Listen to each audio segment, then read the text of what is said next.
The number of international fighters helping Ukraine is growing by the day, and the Ukrainian government says that more than 16,000 total now foreign fighters have arrived in the country. In just the last few days, we have met several Americans who say they are, too, planning to help Ukrainian forces. In fact, they are over the border as we speak. They told us they could just not sit back and watch. We landed in Warsaw and saw them immediately. 3 Americans headed for Ukraine. Ready to die, they say, in a fight for survival against the Russians. And what's the plan? The plan to help to save the lives Of Ukrainian people. Andriy Penchek is a licensed truck driver who was born in Ukraine, but he launched this particular mission from Bucks County, Pennsylvania. And while we read in his local paper that he's never been in a battle and used personal savings to pay for his tickets, he told us the hardest part was leaving behind his 3 young children. I didn't say goodbye. I said, see you. You said see you later. Yeah. While U.S. soldiers are staying out of Ukraine, everyday Americans like this are not specifically restricted from going in, says acting U.S. Ambassador to Ukraine, Christina Kavin. What does the American government say to Americans who are volunteering for combat in Ukraine?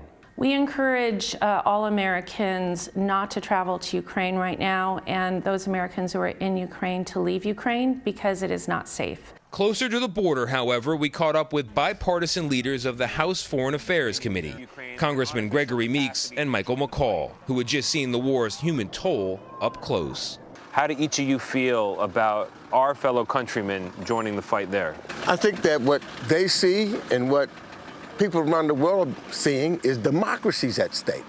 And as President Zelensky said to us, this is not just a fight for Ukrainian people. This is a fight for all of us. It's just starting here. Ukrainians have inspired the world, and these freedom fighters, I call them. Все направляемые Западом в помощь.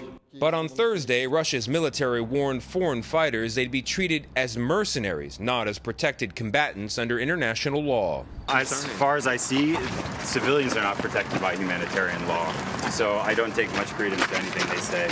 We spotted Christopher Callis in full body armor walking toward the checkpoint into Ukraine. Before the war, this trained pastry chef with no military experience had been splitting his time between the New York culinary scene and Ukraine. But after evacuating his Ukrainian wife and baby to safety in Portugal, he decided to go back. Not to fight, he says, but to help others. So you're Ukrainian by marriage, but on paper you're an American about to enter Ukraine to join the war effort. Yes. Are you worried? I am absolutely worried, yes. But I'm more worried for the people there who are not able to leave. Is this something you're prepared to die for? Yes. I want my child to have a Ukraine to go back to when she's grown up. So we lost contact with Chris for a couple of days, but we did hear from him this morning. No pictures, but he said he's in, quote, deep. As for Andriy's, his group, we did get a picture from them. They are over the border.